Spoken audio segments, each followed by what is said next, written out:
Chapter 34. When they were gone, Elizabeth, as if intending to exasperate herself as much as possible against Mr. Darcy, chose for her employment the examination of all the letters which Jane had written to her since her being in Kent. They contained no actual complaint, nor was there any revival of past occurrences, or any communication of present suffering. But in all, and in almost every line of each, there was a want of that cheerfulness which had been used to characterize her style, and which, proceeding from the serenity of a mind at ease with itself, and kindly disposed towards every one, had been scarcely ever clouded. Elizabeth noticed every sentence conveying the idea of uneasiness, with an attention which it had hardly received on the first perusal. Mr. Darcy's shameful boast of what misery he had been able to inflict gave her a keener sense of her sister's sufferings. It was some consolation to think that his visit to Rosings was to end on the day after the next, and a still greater, that in less than a fortnight she should herself be with Jane again, and enabled to contribute to the recovery of her spirits by all that affection could do. She could not think of Darcy's leaving Kent without remembering that his cousin was to go with him, but Colonel Fitzwilliam had made it clear that he had no intentions at all, and agreeable as he was, she did not mean to be unhappy about him. While settling this point, she was suddenly roused by the sound of the door-bell, and her spirits were a little fluttered by the idea of its being Colonel Fitzwilliam himself, who had once before called late in the evening, and might now come to inquire particularly after her. But the idea was soon banished, and her spirits were very differently affected, when, to her utter amazement, she saw Mr. Darcy walk into the room. In an hurried manner he immediately began an inquiry after her health, imputing his visit to a wish of hearing that she were better. She answered him with cold civility. He sat down for a few moments, and then getting up, walked about the room. Elizabeth was surprised, but said not a word. After a silence of several minutes, he came towards her in an agitated manner, and thus began. "In vain I have struggled. It will not do. My feelings will not be repressed. You must allow me to tell you how ardently I admire and love you." Elizabeth's astonishment was beyond expression. She stared, coloured, doubted, and was silent. This he considered sufficient encouragement, and the avowal of all that he felt, and had long felt for her, immediately followed. He spoke well, but there were feelings besides those of the heart to be detailed, and he was not more eloquent on the subject of tenderness than of pride. His sense of her inferiority, of its being a degradation, of the family obstacles which had always opposed to inclination, were dwelt on with a warmth which seemed due to the consequence he was wounding, but was very unlikely to recommend his suit. In spite of her deeply rooted dislike, she could not be insensible to the compliment of such a man's affection, and though her intentions did not vary for an instant, she was at first sorry for the pain he was to receive, till, roused to resentment by his subsequent language, she lost all compassion in anger. She tried, however, to compose herself to answer him with patience, when he should have done. He concluded with representing to her the strength of that attachment which, in spite of all his endeavours, he had found impossible to conquer, and with expressing his hope that it would now be rewarded by her acceptance of his hand. As he said this, she could easily see that he had no doubt of a favourable answer. He spoke of apprehension and anxiety, but his countenance expressed real security. Such a circumstance could only exasperate further, and when he ceased, the colour rose into her cheeks, and she said, "In such cases as this, it is, I believe, the established mode to express a sense of obligation for the sentiments avowed, however unequally they may be returned. It is natural that obligation should be felt, and if I could feel gratitude, I would now thank you. But I cannot. I have never desired your good opinion, and you have certainly bestowed it most unwillingly. I am sorry to have occasioned pain to any one. It has been most unconsciously done, however, and I hope will be of short duration. The feelings which, you tell me, have long prevented the acknowledgment of your regard, can have little difficulty in overcoming it after this explanation." Mr. Darcy, who was leaning against the mantelpiece with his eyes fixed on her face, seemed to catch her words with no less resentment than surprise. His complexion became pale with anger, and the disturbance of his mind was visible in every feature. He was struggling for the appearance of composure, and would not open his lips till he believed himself to have attained it. The pause was to Elizabeth's feelings dreadful. At length, with a voice of forced calmness, he said, "And this is all the reply which I am to have the honour of expecting? I might perhaps wish to be informed why, with so little endeavour at civility, I am thus rejected, but it is of small importance." "I might as well inquire," replied she, Why, with so evident a desire of offending and insulting me, you chose to tell me that you liked me against your will, against your reason, and even against your character. Was not this some excuse for incivility, if I was incivil? But I have other provocations. You know I have.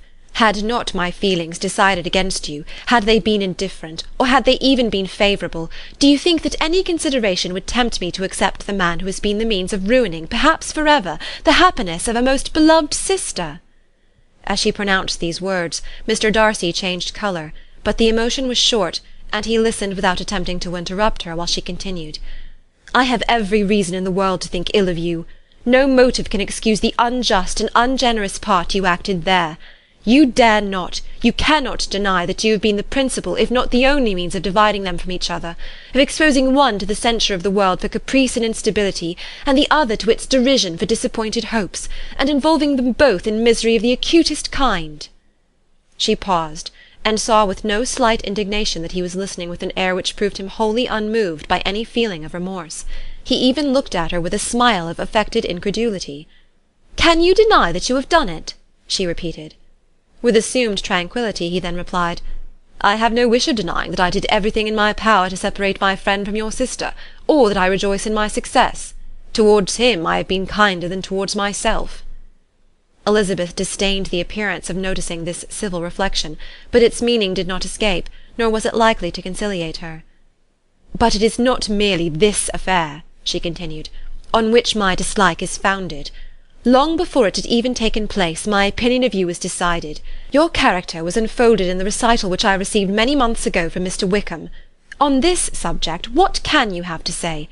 In what imaginary act of friendship can you here defend yourself, or under what misrepresentation can you here impose upon others?" "You take an eager interest in that gentleman's concerns?" said Darcy in a less tranquil tone, and with a heightened colour. "Who that knows what his misfortunes have been can help feeling an interest in him?" "His misfortunes!" repeated Darcy contemptuously. "Yes, his misfortunes have been great indeed." "And of your infliction," cried Elizabeth with energy. "You have reduced him to his present state of poverty, comparative poverty. You have withheld the advantages which you must know to have been designed for him. You have deprived the best years of his life of that independence which was no less his due than his desert. You have done all this, and yet you can treat the mention of his misfortune with contempt and ridicule." "And this," cried Darcy, as he walked with quick steps across the room, "is your opinion of me? This is the estimation in which you hold me? I thank you for explaining it so fully. My faults, according to this calculation, are heavy indeed. But perhaps," added he, stopping in his walk and turning towards her, "these offences might have been overlooked, had not your pride been hurt by my honest confession of the scruples that had long prevented my forming any serious design. These bitter accusations might have been suppressed, had I, with greater policy, concealed my struggles, and flattered you into the belief of my being impelled by unqualified, unalloyed inclination, by reason, by reflection, by everything. But disguise of every sort is my abhorrence. Nor am I ashamed of the feelings I related. They were natural and just. Could you expect me to rejoice in the inferiority of your connections? To congratulate myself on the hope of relations whose condition in life is so decidedly beneath my own?" Elizabeth felt herself growing more angry every moment, yet she tried to the utmost to speak with composure when she said, "You are mistaken, Mr. Darcy, if you suppose that the mode of your declaration affected me in any other way than as it spared the concern which I might have felt in refusing you, had you behaved in a more gentlemanlike manner."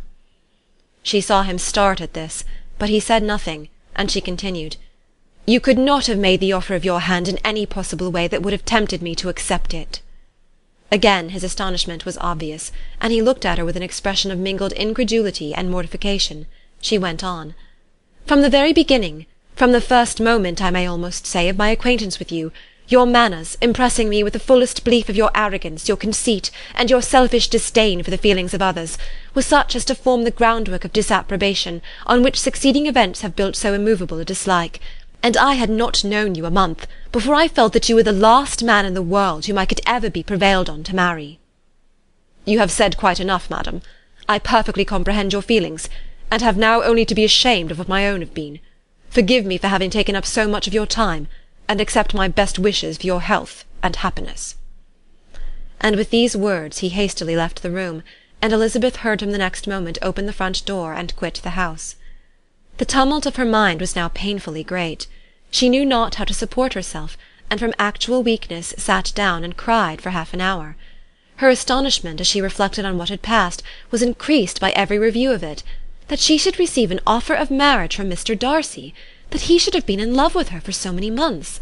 So much in love as to wish to marry her in spite of all the objections which had made him prevent his friends marrying her sister, and which must appear at least with equal force in his own case, was almost incredible. It was gratifying to have inspired unconsciously so strong an affection.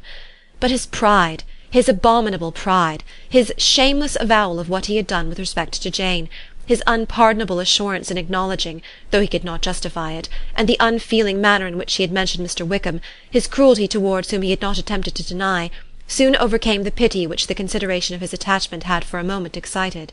She continued in very agitated reflections till the sound of Lady Catherine's carriage made her feel how unequal she was to encounter Charlotte's observation, and hurried her away to her room.